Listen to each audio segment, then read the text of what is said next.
Happy Thanksgiving to everyone. I hope that some folks at least got to spend the day yesterday with family and friends, and more will be able to do so today. So we do have some good news this morning, both in the area of transportation as well as some updates from our colleagues at NMAX, but I also want to give you a status report on what has been going on. So Chief Uzalak's going to talk a little bit more about transportation, but I'll give you the headline, which is we hope to have things essentially normal with some lane reductions for the rush tomorrow. That's very good news. And we hope that we have made things just a little bit easier for people who were affected by the power outage yesterday. We've opened and staffed an information center at the Mowata Armory. At the Mowata Armory, we had 361 people register, get information, charge their phones, find safe places for their pets. We helped out 270 people with overnight accommodation, and we found safe places for many family pets, including, I am told, 6 rabbits and 3 cats. I'm fascinated by that. I don't know about the fish. We are still, however, a few days away from getting everything else back up and running. So once again, if you have friends and family with whom you can stay, that is the most comfortable thing to do. And we encourage you to reach out. And we encourage, on the other hand, unaffected folks to reach out to friends and families in that area and continue to check on the welfare of those who've chosen to stay in their homes. And we continue to do that as well. As for the Mowata Armory, it was staffed overnight last night. It will not be tonight. So the Mowata Armory Information Center will run until 10 p.m. and will open again tomorrow morning at 11 a.m. Now, a number of people are going to be coming back to town after a weekend away to find that they don't have electricity or water. And if that is the case, I strongly suggest that you register at Mowata and continue to get updates by visiting calgary.ca. People are starting to question who's paying for what, how are we going to manage all of this. The first thing everyone should do is contact their insurer, if they haven't done so already, to determine what their policies cover. The rest of it will sort itself out over time. As for commercial impact, of course, we're back to business tomorrow after the long weekend. We are working on a traffic management plan for commuters entering into the downtown core, but we believe there'll be minimal disruptions. It'll just be a miserable rush hour as always. Signals will all be working, C-train services will be normal, but there will be some lane closures, particularly on 8th Street Southwest, in order to support NMAX's work. So do be mindful of that. Do give yourself extra time. And as always, if you have the ability to alter your work time, come in a little later, avoid the morning rush, that would be very, very helpful. Now, if you are a business in the impacted area, I assume you are well underway with your contingency plan. But again, as with yesterday, it's important that landlords speak with their tenants, it's important that employers speak with their employees, and it's important that employees check in with their employers. It will not be business as usual for the businesses in the impacted areas tomorrow. So I do want to once again just say thank you to everyone who has been working hard all weekend, the women and men of the City of Calgary, as well as NMAX and all of our partners, particularly in the provincial government.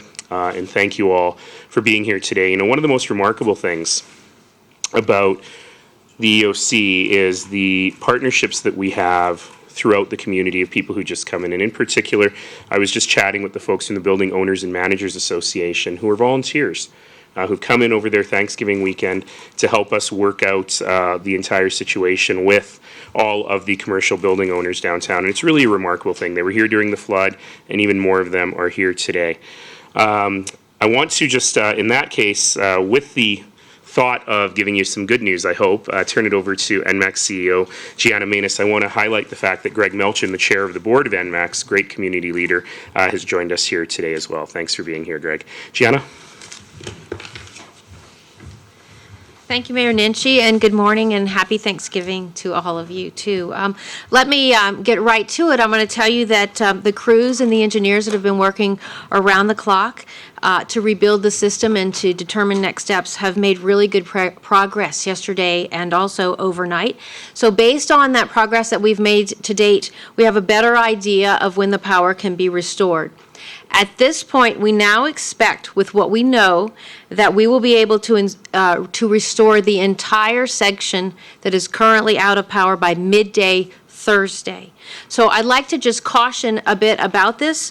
This is if all goes according to plan, based on the damage that we have been able to identify. And of course, within this particular manhole where the fire occurred, there was significant damage, and we can readily see that.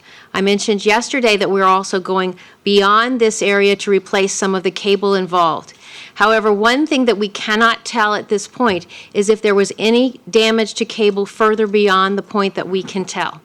The only way that we'll be able to tell if there was further damage beyond this section is when we begin to re-energize the system. So we're cautiously optimistic that we will be able to bring the system back online according to plan midday Thursday, but I am just cautioning that throughout this process we will learn more, and until we try to bring the system up online, there is still the possibility that it could take a bit more time. That being said, our engineers have continued to work around the clock to develop a restoration and a rebuild plan to accelerate this time frame, which is why we can now say Thursday midday if all goes according to plan. We aren't stopping there. Where we can continue to do so, we will try to speed up this restoration as much as possible, as long as we can do that without compromising safety or the reliability of the system. So we will continue to provide updates as we know more. So let me tell you a bit about what we have completed. As we talked about yesterday, you saw some of the photos of the damaged area. The first thing that we had to do was remove all of the damaged equipment within this particular manhole area, and then all of the cables that we know were damaged. We have completed removing all of the damaged equipment and cables as of 9:30 this morning. So now we are turning our attention to cleaning up the area and the manhole where all of this was, and we're now beginning to put in new equipment and to pull and replace the damaged cables that were currently in there. Let me give you a few facts of what we are dealing with. First of all, we've had 127 individual power cables that were damaged just within this one manhole itself. 130 high voltage splices. This is connect points that we have to make onto this part of our system. We have 20 employees that are continuously working around the clock on site. And I want to just stress that they are working underground in a confined space. They're working in multiple small spaces that are about 8 by 12 foot manholes. So we can only get so many people down there, but we have a continuous amount of crew that are constantly in there so that this work continues nonstop. We have approximately 3.5 kilometers of cable that we have had to pull out, and then 3.5 kilometers of cable that we will have to replace. And again, the pulling out of the damaged equipment has been complete at this point. And all of this work is going on in less than a city block. We really do appreciate that Calgarians have come to expect a high level of reliability with the NMAX system, and we understand that when something like this happens, it's very difficult for all. So we are continuing to work and will continue to update this timeline. As we're in there doing this work, we will know more and more. We will be able to report on how we're progressing according to our plan. So we look to continue to provide updates and adjust this time frame as we know more. But again, based on the plan right now, we expect to have the system fully restored by midday Thursday. We appreciate all the patience that everyone in the city is showing us as well. Thank you. 3.5 kilometers of wire. Okay? And we can provide those facts to you following this briefing so that you can have all of your data. Well, good morning. Thanks for being here. The Calgary Fire Department, in partnership with NMAX, continues to investigate the cause of the fire. But right now, that safety perimeter around that work area is still in place, which you can see behind on the X. So 8th Street and 5th Avenue is still closed at this point while we're doing that. As was mentioned, we anticipate being able to open up both those roads with just some lane reductions for tomorrow morning's commute. Calgary Fire, Calgary Police, and Calgary Search and Rescue continue to sweep buildings to ensure that any residents that are remaining in the buildings have their needs met, they're safe to be there, and that anything that they may require is being looked at for them from a welfare check standpoint. The water is safe to use. However, again, because of the power being out in some buildings, they may not have water pressure at the higher elevations above 12 stories, and therefore we have brought in emergency potable water wagons for the affected area and residents to use, and they're deployed at 1121 6th Avenue Southwest, 1088 6th Avenue Southwest, 912 6th Avenue Southwest, 731 6th Avenue Southwest, and 618 5 Avenue Southwest, as well as some water wagons are at Mawata Armories for any residents that are at the reception center. If your power is out and you're not leaving your home, we continue to advise you to make sure that you unplug any appliances, make sure your stove is off, and anything that you consider high value is unplugged so that when the power comes on, any surges aren't going to damage it. Make sure that you pack light, but take everything that you need, which includes your medications, your chargers for your phones and devices, and make sure that you have identification. So if you're showing up at a reception center or trying to get back into the area, you've got proof of where you live. And also, very important, make sure you've got any insurance information with you that at the reception center, we can help out with any of your insurance inquiries. As always, safety is the highest priority for everyone, both the workers and for the residents and businesses. Therefore, unless buildings have alternate generation of power in there, they're not going to have elevators working, they're not going to have lights, they're not going to have ventilation, and they're not going to have any of their computer services that run a lot of those building operations. Parkades will be unavailable because of the power outages. Data services in the block around the area because of subsequent damage with Shaw being inside the vaults as well. There are a number of landlines and internet service that is disrupted within the area as well. Therefore, some people may not be able to use their landline phones to make calls, which include emergency calls. We would advise people that if you have no landline, use your cell phone. If you don't have a cell phone, check with your neighbors and make sure who does, that if you need it, you can make a call where needed. You should be contacting your building owner or manager to determine the safety and livability conditions in your residence. And if people are getting to the point where they feel they can no longer stay in their affected building, we would really encourage you to leave now during the day. Don't wait until tonight when it's dark to make that decision. Make it today when it's a lot easier. Commercial impacts. Commercial buildings and businesses will be impacted tomorrow. As the mayor mentioned, we want to make sure that businesses are looking at their continuity plans of where they can possibly relocate their services or have another access to deliver their service. And employees should be contacting their supervisors or employers to see what alternative accommodations have been made for them to get back to work or to be removed from work for the rest of the week. Thanks very much, Ken. So work continues. Key messages for the people who are living in the impacted areas is make sure you've talked to your building owner or manager. If you feel uncomfortable or you feel that it is safer for you to leave, do so during daylight hours. And as I keep saying, clean out your fridge now. You do not want to deal with it later. And you'll notice that there are some emergency food disposal bins that have been put out as well on this map. So beyond that, message is much the same as yesterday. Just do make sure that you're staying safe. And once again, happy Thanksgiving, everyone. So questions? While conducting those sweeps, do you have any sense of how many people remain in the Ken? The general number that we have is about 70% of people have self-evacuated out of the buildings. And again, some of the ones that are remaining are a lot of the elderly that we know don't like to leave their residences for any reason, let alone for a number of days. So that's why we're doing the sweeps and the welfare checks on people that are remaining there to make sure that anything they need is being addressed. Is this underground manhole vault area one of the ones filled with water or was damaged during the flood? I actually know the answer to that, but I'll let Gianna answer it. This was not a section of the city where we had water, so this was not an area. That being said, until we can fully determine the cause of this, we aren't ruling anything out that might have potentially impacted this section of the system, even though there was not water in this section during the flood. Do you have a clear estimate on when you expect to know the cause of the fire? I know you said it was What I can tell you, and I know we've been cooperating directly with the city, and the question, if you might not have heard it, was how long will we know until we know the cause of the flood, correct? I mean, excuse me. Fire. Wrong disaster. Snowstorm, no. No. I apologize for that. The answer is we're continuing to work with the city as well.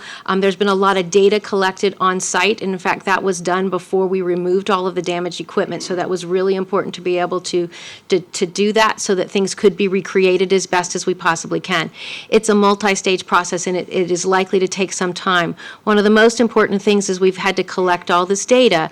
Now we need to make sure that we can look at all this data and all this information that we have and come to the right conclusion, because we want to make sure that we can fully determine, where possible, what this cause was. So I don't have a direct time frame on this. We want to make sure we get this work right so we can really understand. And if there's anything that could be done in the future to prevent that, we would certainly want to know so that we could do that, but we don't yet know. So we're still doing all that work. Is there any update on suspected cause, or maybe if there's been past incidents and in different examples of what could have led to this?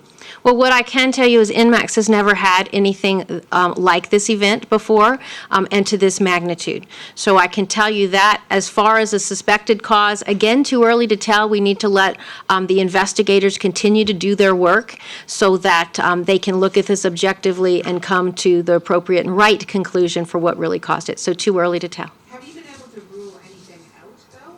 No, again, not ruling anything out, not speculating as to what may have caused this and what may not have caused this. So we're just going to need to, again, continue to wait. So nothing's ruled out at this stage, and also we don't have a conclusion. What can cause such fires? I mean, how do these, in past cases, you guys must be looking throughout, there's case history of this throughout the continent.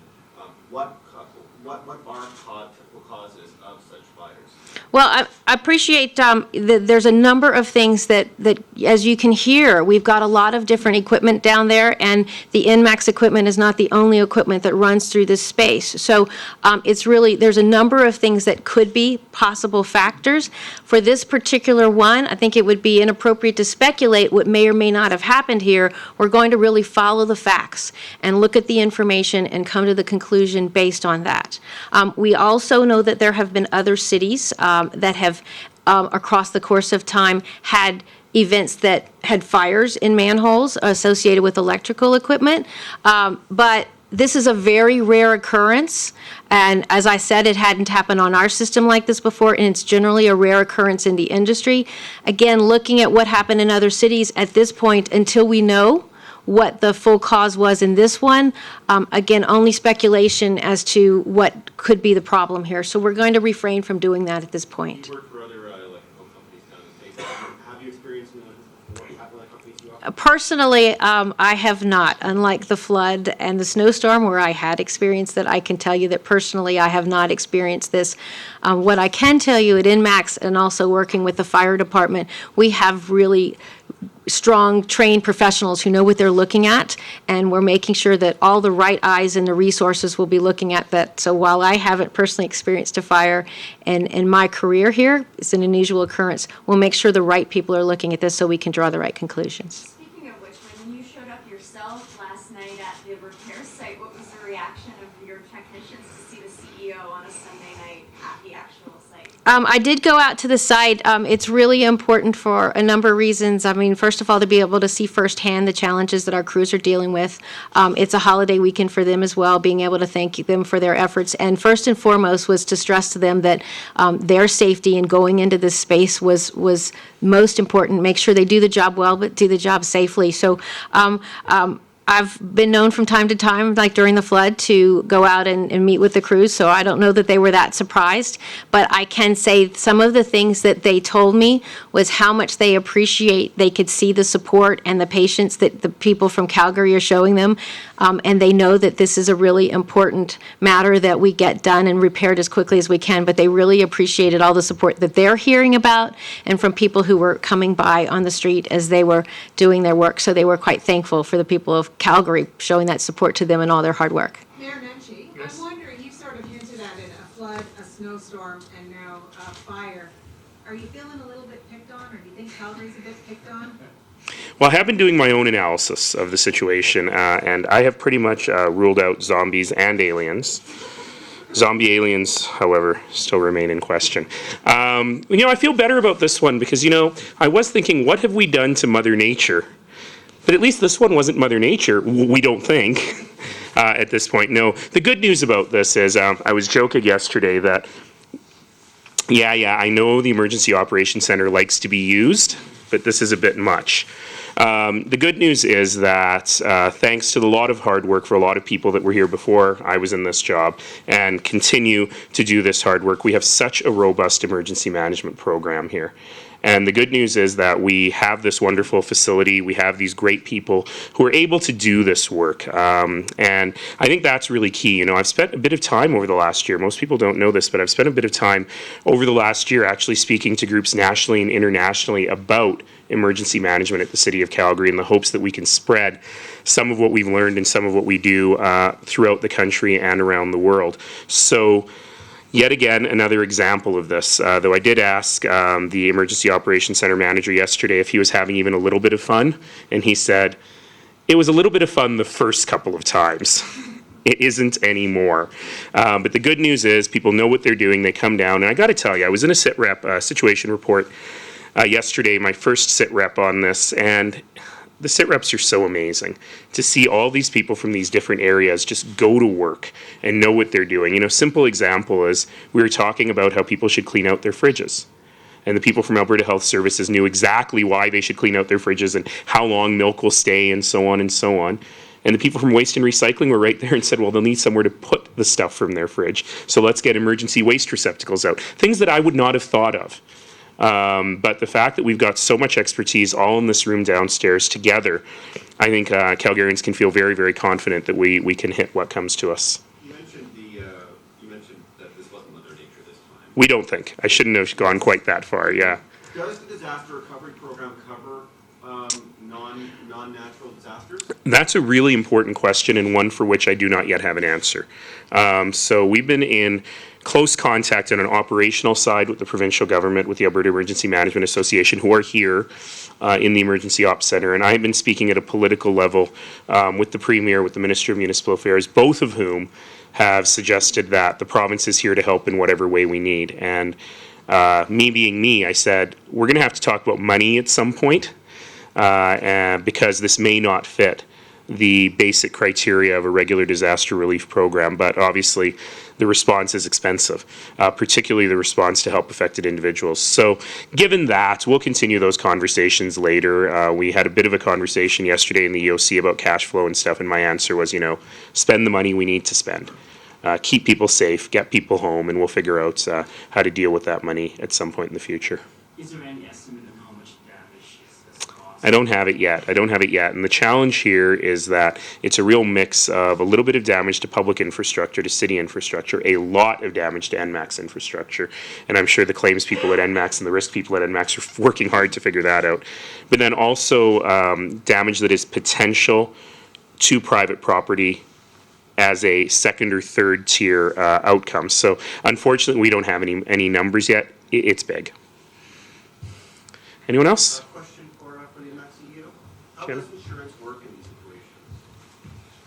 Well, our first priority, as we mentioned, is focused right now, much like Mayor Nenshi said, in doing what we need to do to get the system repaired. INMAX does have insurance. We will work with our insurance companies to determine how in fact that covers, much like we had to do during the flood. So I don't have any more specific as to where this will turn out. Time will tell as we add up all of the costs associated with this. And again, that's a conversation that will take place in another day as all of this is completed. We have it behind us, and then we can turn our attention to doing that. Question for either Mr. Welch or Mr. Nenshi. This is a very, this is a lot of immigrants living there. What are the linguistic and cultural challenges occurring in West Downtown? I mean, we have a situation where we have a variety of people who live among these 5,000 people of every possible income level. We certainly have some affordable housing in the area, as well as some transitional housing for formerly homeless people, as well as market rental housing and higher end housing. So it's a big mix. within this community. And the good news is the folks at Emergency Social Services are well equipped to manage this. And so as a result, at Mawata Armory, we're able to provide those services as we need. And I have not, Ken, have you heard of any issues with linguistic barriers or translators? Our emergency social services people are well used to this, with programs like phone relay translation and so on. So it sounds like everything is well under control there. So Mr. Whitlock, I just have a question about the seniors that the fire crews and emergency crews have been responding to. What kind of help are you guys able to give to the seniors, and have there been any challenges there? And what is the kind of feeling among people? Do they feel trapped or what? No, they don't feel trapped, but, seniors are very proud people. They like their homes and they're their castle, so they are very reluctant to leave for reasons. Some of the checks that we're doing is, do they have enough medications if they're on medications? If they're on oxygen, do they have a supply of oxygen? We're making sure that they've got Meals on Wheels or food coming into them to make sure they can be fed. Also making sure that if they need water, that we've got, the Red Cross has also got volunteers helping out with some of these buildings to make sure that we're carrying water up to their rooms so that they've got water if they're on the higher elevations and don't have the good flow. So just the basic needs to make sure that they're safe where they are, they're comfortable, and they don't need anything so they can remain rather than having to uproot them and move them somewhere. Is there any reason that a lot of the images from the fire showed blue flames coming out of the manhole? Is there any reason in particular the flames were blue? That's why you're thinking what was burning? Sure. Or, Lots of plastics around wire. The coatings around wires, the conduits, different things. There's a lot of the makeup of that. Just about any fire you have nowadays, there's a lot of chemicals in it, whether it's furniture or the construction materials. So as you get chemicals in there, you're going to get different colors of the flame based on what the byproducts are that are coming off it. Wow, I just learned something. I did not know that plastic burned blue. And maybe just to make sure, there was 361 registered in Mawata, and how many stay overnight? Oh, now you're asking me hard questions. 361, 270 were accommodated with overnight. I believe, let me just check that. Yep. And 6 rabbits and 3 cats. Do you expect to provide overnight arrangements again tonight, and I guess how long will that last? Yeah, that is a difficult question to answer, because once again, we really look to people to provide solutions on their own or through their insurance company as best they can. So we want to make sure that the accommodation that we are providing is really for folks who have no other option, and we are absolutely there for those folks, and we will continue to be there for those folks until they can return home. Sorry, can you just clarify for me, you have something here. Were these 270 people given shelter at Mawata Armory? No. No, they've been dispersed out into the community. Our agreement with the federal government does not allow people to sleep overnight at Mawata, although we did staff it overnight. And we are trying to find people more comfortable, more dispersed accommodations rather than sort of cots in a gym kind of thing. So that's where they stayed, at like cots and gym? No, they did not. Okay, so then where were they? Hotels, different places like that. Luckily, with the numbers being what they are, we were on a long weekend. We were able to accommodate. We'll not be able to do that. We'll not be able to do that going forward for very, very long. But we'll continue to look after people who don't have other options. Is that fair, Ken? Did I miss anything there? And why is it that Mawata's not offering overnight tonight? Just because we don't think there's a need for it. Most people have registered, and we would like to give our staff a little bit of Thanksgiving back, 10 p.m. on Thanksgiving Monday, to go eat the leftover turkey. All right, thank you very much, everyone. Once again, happy Thanksgiving. You know, it's times like this, as you've heard me say many, many times, that we are filled with gratitude with the place we live, and it's appropriate that it is on Thanksgiving that we think about the dedicated volunteers, the people who are reaching out using YYC Thanks and out in the community to help, as well as the incredibly gifted public servants, and I include the women and men of NMAX in that list, who do great work for us every day, keeping us safe. We got a lot to be thankful for. Thank you all.